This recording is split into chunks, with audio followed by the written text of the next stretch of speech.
My HOA president tried to break into my home, failed, and then called the cops on me. But when the officers showed up and saw my wife, one of them froze, and what happened next dragged their commander into the craziest showdown our neighborhood has ever seen. You won't believe how this ends. You ever have one of those mornings where you feel like life is finally calm? That was me on a Saturday. The sun was peeking through the curtains, the smell of coffee filled the kitchen, and my wife and I were laughing about something silly that happened the night before. It was peaceful. It was perfect. Until it wasn't. Bam, bam, bam.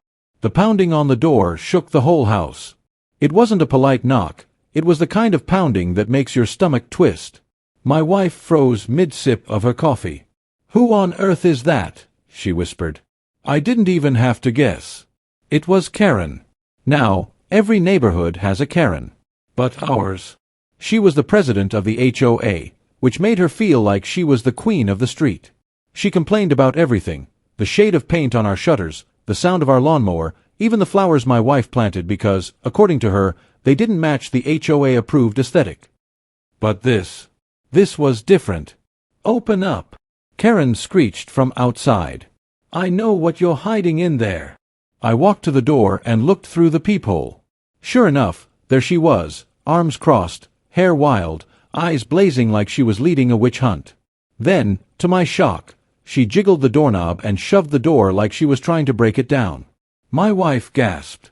She's trying to come in." "Not today," I muttered, locking the deadbolt.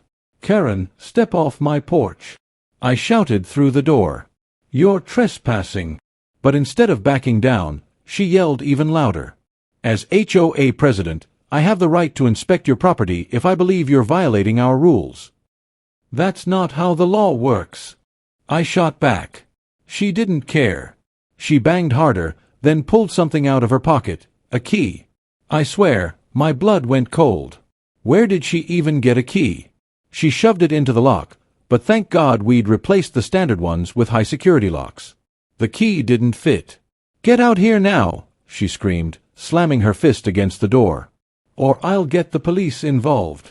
My wife, calm but firm, shouted back, "Go ahead. Call them. You're the one breaking the law, not us." That was when Karen pulled out her phone, dialed 911, and started putting on the performance of her life. I could hear every word of her fake emergency call.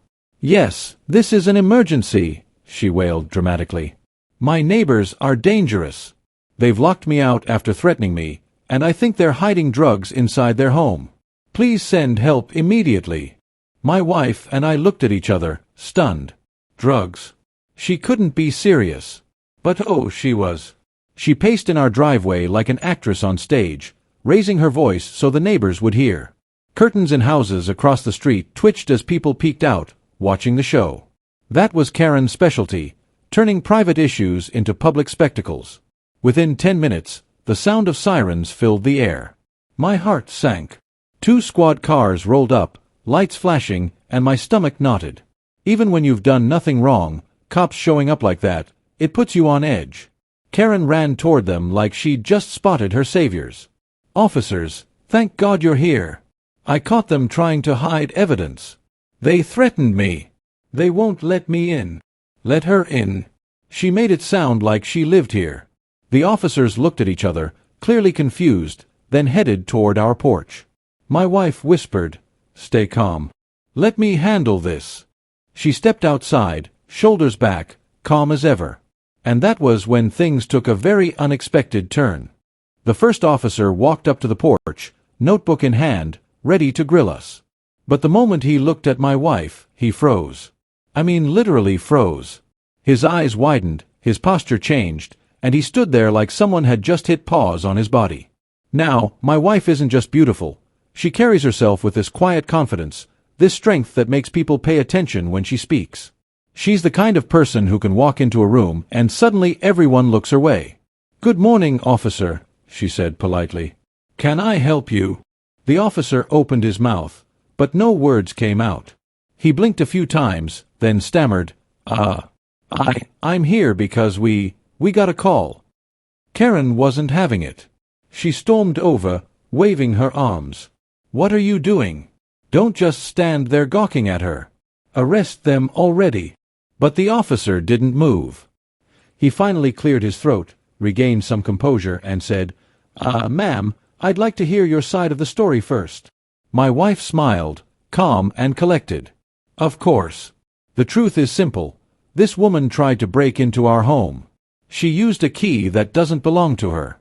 When she failed, she called you with lies." Karen shrieked, "Lies? She's lying." The officer raised an eyebrow but stayed quiet. I could see the conflict in his face. He didn't want to believe Karen, but he also didn't want to say too much. Then, like clockwork, another car rolled up. This time, it wasn't just another officer. It was the commander. The commander stepped out of his car with the kind of presence that demanded silence. Tall, stern, every move deliberate. You could tell instantly, this was a man who didn't waste words. Karen bolted toward him, shrieking like a banshee. "Commander, you have to arrest them. They're dangerous criminals. They threatened me." The commander didn't even look at her right away. He walked toward our porch, his eyes scanning everything carefully. But then, just like the first officer, he saw my wife, and stopped. It wasn't just admiration, it was respect. His entire demeanor shifted. His shoulders relaxed, his voice softened, and he addressed her directly. "Good afternoon, ma'am. Are you the homeowner?" "Yes," my wife said firmly. "And this woman has been harassing us for months. Today, she crossed the line and tried to break into our home." Karen was fuming. "You can't believe her. She's lying. I'm the HOA president. I have rights." The commander finally turned to Karen, his eyes narrowing. "Ma'am, HOA authority doesn't give you the right to trespass or attempt entry into someone's home. That's breaking and entering." Karen's face drained of color. What? No. I was just... Enough, the commander cut her off. "We've had complaints about your behavior before. But this is criminal." Karen's jaw dropped. "Criminal? I called you. I'm the victim here." "No, ma'am," the commander said coldly. "You wasted police resources, made a false emergency call, and attempted a break-in. That makes you the suspect." For the first time, Karen looked nervous. She stammered, pointing at us. But they're hiding something." "I know they are." The commander shook his head. "What they're hiding," he said, "is the fact they've been remarkably patient with you. Frankly, I'm surprised they haven't filed charges sooner."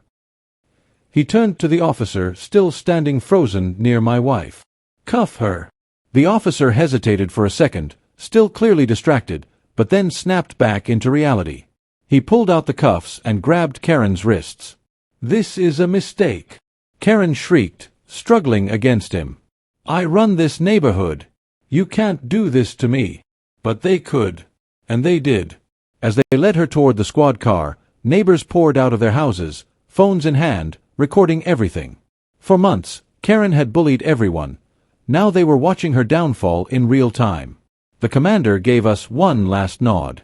"I apologize for the disturbance. We'll make sure she doesn't harass you again." And just like that, the cars drove off, taking Karen and her reign of terror with them. That night, as my wife and I sat on the porch, finally in peace, we couldn't help but laugh. After all the stress, all the drama, Karen had written her own ending. And the best part?